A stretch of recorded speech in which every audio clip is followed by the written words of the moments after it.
Hey, what's up guys, DiplexHeated here again. Welcome back to Men of War Assault Squad 2 and welcome back to the battle we started yesterday.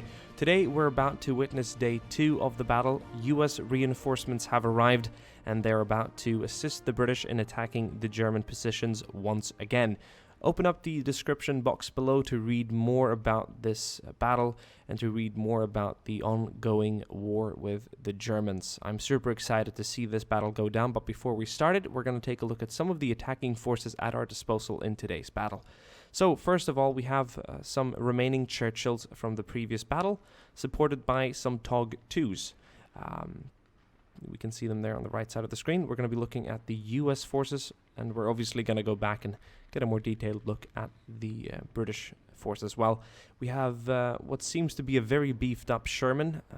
I can't remember the name of it, but the main star of today's video is going to be the M46 Patton that you can see here. There are two variants that we have deployed today. We've got the regular 90mm M46 Patton right here, and we have a special variant of the tank back here, a very nice support tank that fires a 165mm incendiary shell from its stub nose cannon. Wow, this is going to be very cool. We have 3 of these tanks, 2 regular M46s, one of the support variant back here, and the tank that we saw briefly just a while ago that we've also seen in my Operation Downfall video, the attack on Japan. It has a 37mm gun that fires AP shells on the left side of the main 90mm gun. Twin 50s at the bottom there that'll be hopefully employed against the German infantry, and of course a 50 caliber on top as well. Very cool tank. Unfortunately, it doesn't have a name in the game just now, so I don't know what it's called, but it was definitely a prototype tank that may or may not have actually been used after World War II. It might have been one of those tanks that were produced in a very low number, and then the Patton was produced and whatnot else. The Patton was put into use in 1946, and it was based off the M46 Pershing. And it got the name because Patton had just died, I believe. Very cool tank indeed. And then we have some regular M5A1s here that's going to support the infantry. I'm not in control of the light tanks, so I'm neither going to be in control here of the Staghounds. And what's really interesting about this one back here is that it's got tulip rockets. Hopefully we'll see this thing in action. These light tanks are very quick. They're going to be fast to get close to the German positions, and they're probably going to get themselves killed. We have the TOG 2s here, the heavy tank. This thing is very slow. It's not comparable at all to the Centurion or the Land Cruiser that we used in the previous video, which was, by the way, foolishly destroyed and captured by the Germans. The British should have just waited for that US reinforcement that was just one day out, but they attacked despite. And they did well. They did do a lot of damage to the German lines. It's going to help the attack in today's video, but perhaps it would have been smarter to wait. 76mm main gun, not overly powerful, but it's got a very thick armor here, and it's going to be slow moving, and it's going to be great to support the infantry moving up. It's going to be like a mobile gun platform. More Churchills and more infantry. I'm going to click start, and we're going to get straight into the battle. Once again, read the description if you want to know more about this fight. This is taking place in 1945 throughout, I think, in February, just after we had defeated the German super fortress. And in my version of World War II, the war isn't going as planned. The victory is within reach, but a lot further away than it was, say, realistically in 1945 for the Allies. So the Russians have not made it into Germany on the Eastern Front because of prototype deployments, and there's a bit of a stalemate here on the Western Front. We're barely in Germany. We're just on the border line fighting their super fortress and their super bases that have been set up to defend the core heart of Germany, so to speak. So without further ado, I'm going to take control of the armored core here, both sides, US and British, and we're going to let the infantry do the job themselves. I'm super excited to see this go down. We're going to leave the HUD on. I've heard a lot of people prefer to see the HUD on. If you like the HUD, let me know. If you don't like the HUD, also, of course, let me know, and we'll come up with a good solution to what we should do with HUD, no HUD, you name it. We're also going to send up some of these American tanks here. We have 2 Patton M46s, another one with a 165mm, and of course this Sherman with a 90mm M3 gun that is moving up, and the infantry is now moving up as well. Our armor is engaging the German positions, and some German counter armor has been sent down to counter our advance and assist the remaining infantry here in the trenches.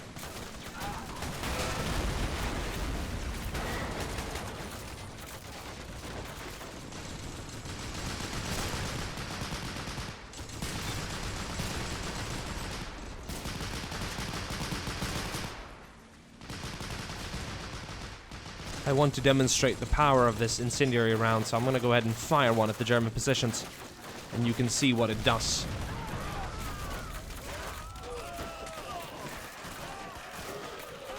Absolutely devastating. It even torches the nearby vegetation in quite a large radius. So that is some very dangerous stuff. See one of the Staghounds moving a little bit too close to the German lines here. That's a Panzerfaust, and it's being aimed at it, but it's not being fired yet. Perhaps there's a jam? Nope. I don't think he quite had a clear target there of the Staghound itself. Okay.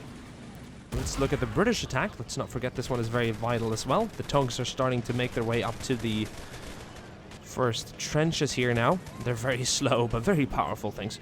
And the British infantry is also advancing on the positions here in the forest. There's a lot of Germans. There's a good 10 or a dozen foxholes in this area, so there's going to be a lot of MG and rifle fire against our attacking Brits.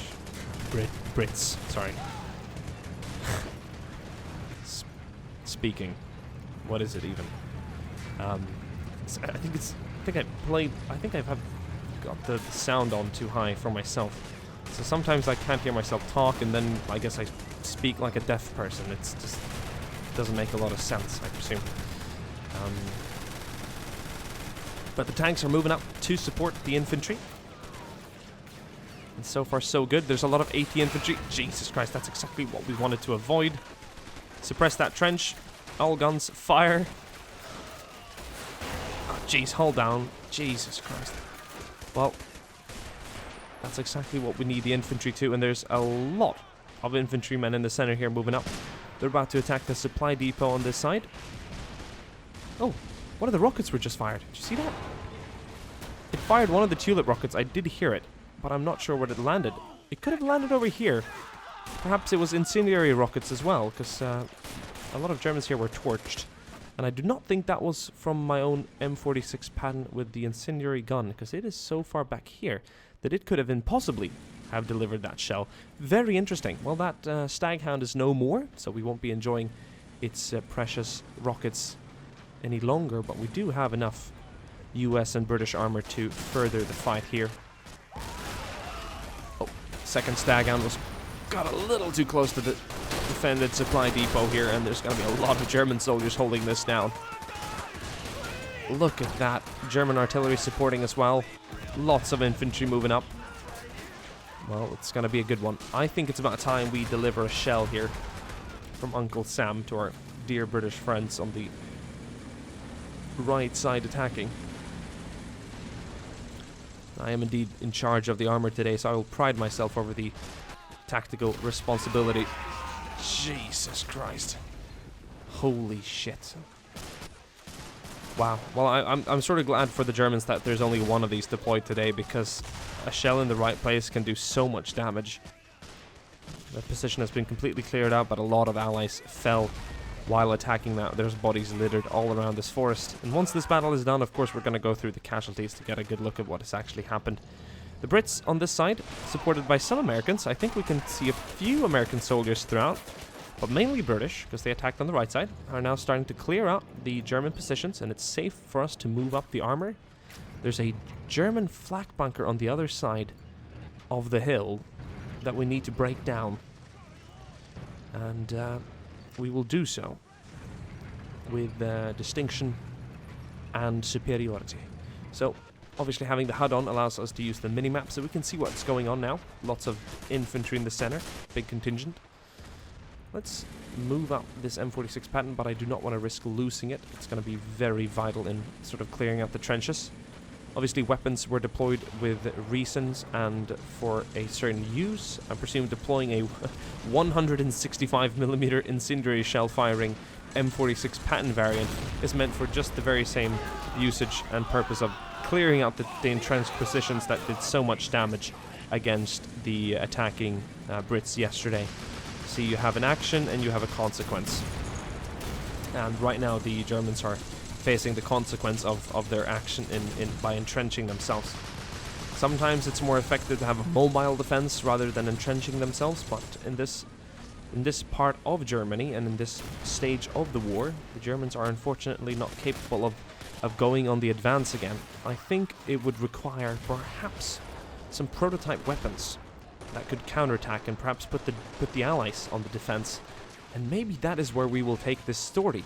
It remains to see what happens after this fight. Right now, the Allies are on the push, and only some super weapons could turn the tide of this war. Very cool stuff indeed. Alright, I'm not going to abuse it, but let's put it to good use. It would be a shame to deploy a weapon of this magnitude without actually using it.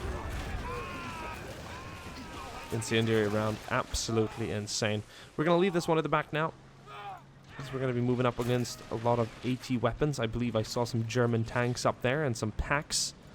So we'll send up our tanks meant for armored combat against armored targets. I know that this shell does a lot of damage to the enemy armor, but losing it right now would be very devastating.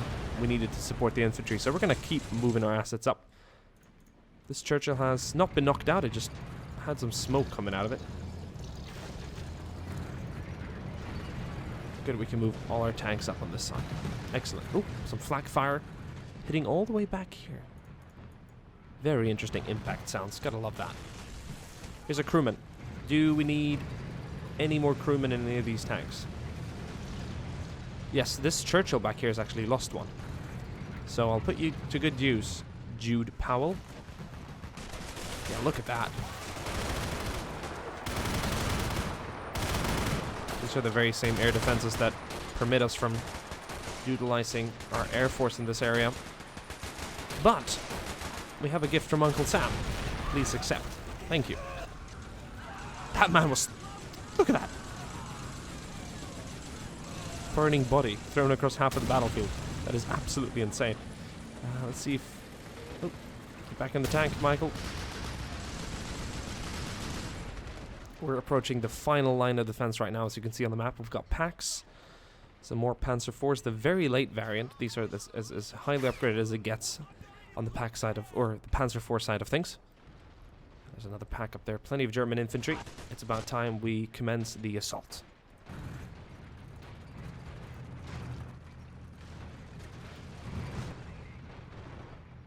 Tog, don't run. Don't run into too many problems now. Just turn right and go. Oh, come on. Come on. Ah, I hate it when there's, you know, terrain that's hard to maneuver. Because you have to do so much babysitting with all these tanks. They can't move around the tree stumps for some reason. Quite ridiculous at times, to be honest. And quite aggravating. Listen. I will disband. I will...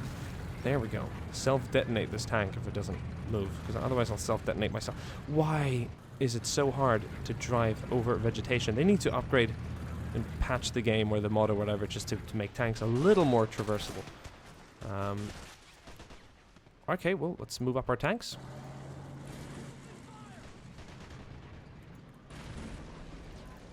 I'm even going to move up the incendiary firing thing. We've got some trenches back there to deal with.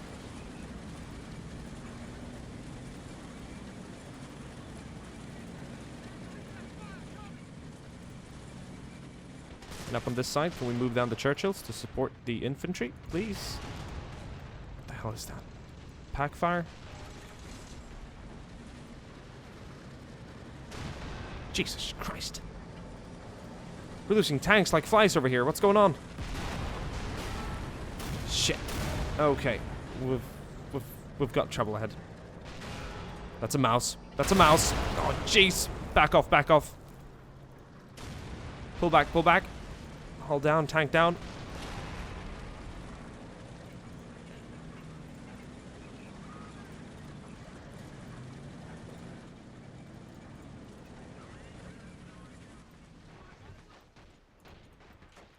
Both of these churches have been disabled. See if we can put some fire on that mouse on the right side, though. Perhaps hit it with a few shells. Oh, jeez. Hold down. That's not going to work. That's not going to work. The crew is valuable, more valuable than the tank itself. So let's pull out. We are leaving this area right now. Get out, get out, get out. We'll have to try and capture this final bunker area, but we cannot afford an attack further on the base in this current stage.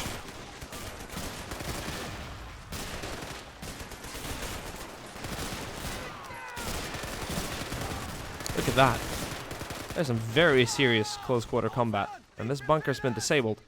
And something tells me that the infantry command is going to continue the assault. I don't think that's going to work at all. Look at these. Jesus Christ, 128mm KVK-44. That's got a front plate of 240mm. That's 24 centimeters. That's like, I don't know, 12 inches or something. 10-inch front armor. That is insane. Two of them, two. Deployed in the final second here, just before we got to the trenches. Something tells me they were just prepared and just assembled in the facility and base back there and sent out to be tested. What a great field test, isn't it? Really, really being put to the use here. 2 US tanks have been pulled back over here. We got 1 Churchill that's moving up. Infantry still attacking on the right side, so it seems logical to at least support them one way or another. Let's see if we can utilize the field repairs here and repair whatever tracks and what else could be repaired on those tanks. Oh Christ, direct hit from the mouse. That Churchill is no more. Infantry, I would suggest not furthering the attack, but we'll see what comes of that. 2 M46 Pattons down here on both sides. We don't have enough heavy tanks deployed here to battle the mouse and to attack the facility. We just wanted to clear the preliminary defenses.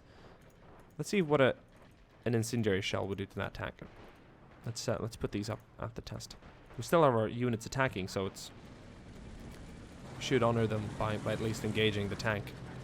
Fire, fire, fire. Too late. Jesus Christ. What about a 90mm shell? Missed. That was a small one. That wasn't a 90mm. Jeez, come on. Come on. Oh god, I'm panicking. Fired both at the same time. Is this going to be a tank battle? Because I don't think we're going to win it. They have twice the thickness of the front plate. We hit the side there. Nope, they missed. Okay, the responsible, the reasonable, the mature thing to do is to pull out. And that is what I'm going to do, while we still can.